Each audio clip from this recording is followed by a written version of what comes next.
खबरों में आगे बढ़ेंगे। बात एक और बड़ी खबर की। बीजेपी के निशाने पर कांग्रेस और राहुल गांधी हैं। राहुल गांधी ने प्रधानमंत्री पर अभद्र टिप्पणी की थी। इसी मामले को लेकर बता दें आपको कि बीजेपी के नेताओं ने कांग्रेस और राहुल गांधी पर हमला बोला है। राहुल गांधी के बयान पर बीजेपी ने निशाना साधा है। कहा है कि कांग्रेस और राहुल गांधी सारी हदें पार कर रहे हैं। लोकतंत्र में एक मर्यादा होती है। आज भाषा की मर्यादा तार-तार हो रही है। आज कांग्रेस को अपने बयान के लिए शर्मसार होना चाहिए।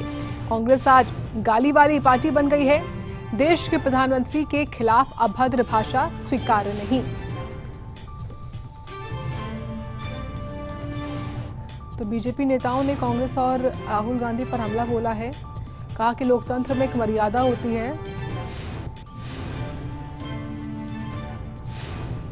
बीजेपी के निशाने पर कांग्रेस और राहुल गांधी हैं।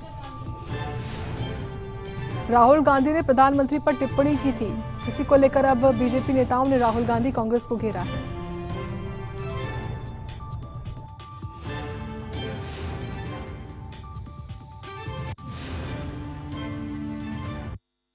क्योंकि स्वाभाविक है, लोकतंत्र में एक मर्यादा होता है।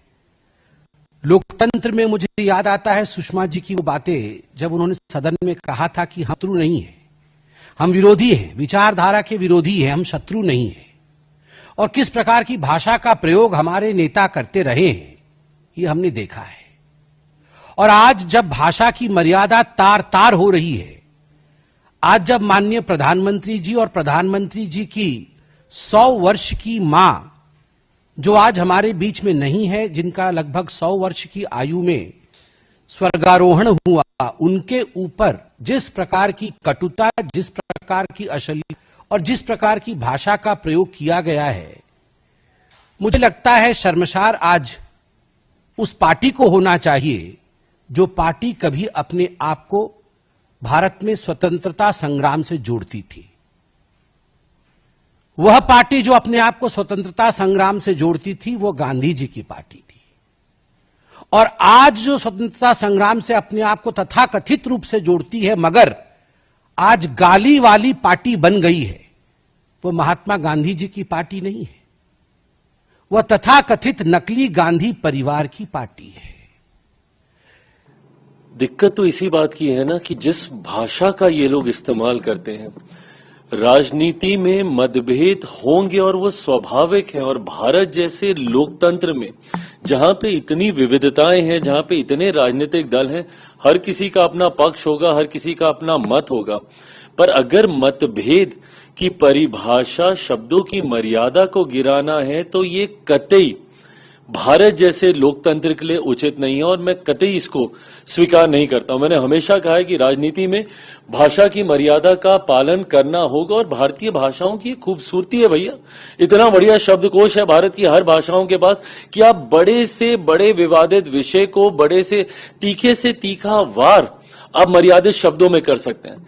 पर इस तरीके से गाली गलौज करना, वो भी देश के प्रधानमंत्री के लिए, ये कतई कोई स्वीकार नहीं कर सकता है।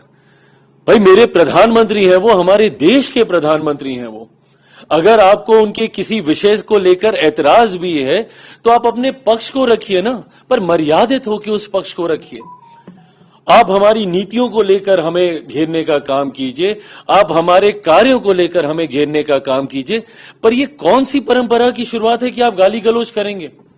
इसको कतई कहीं नहीं स्वीकार किया जा सकता। जिन्होंने दशकों तक बिहार में वोट चोरी की, बम, बंदूक और लाठी के आधार पे गरीबों की वोट को लूटा, वही आज वोट चोरी के बारे में ज्यादा चिल्ला रहे हैं।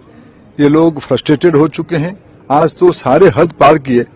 इन्होंने देश की लोकप्रिय प्रधानमंत्री नरेंद्र मोदी जी के नाम लेके अपशब्द कहे, गाली गलौज किए। क्या यही उनकी राजनीतिक आदर्श है? ये सामंतवादी लोग हैं।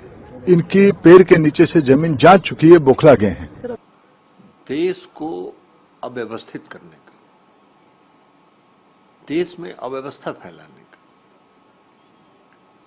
अब कुछ जो बात वो बोलते हैं, वो भी तथ्य से कोई मतलब उसका नहीं होता है।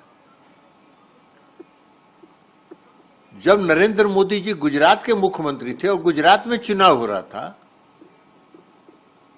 इस देश में शासन कौन कर रहा था? यूपीए की सरकार थी।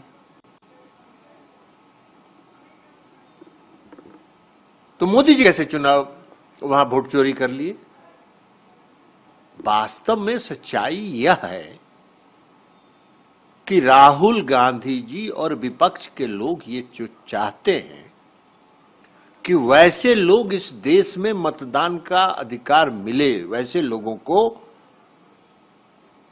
जो इस देश के नागरिक नहीं हैं,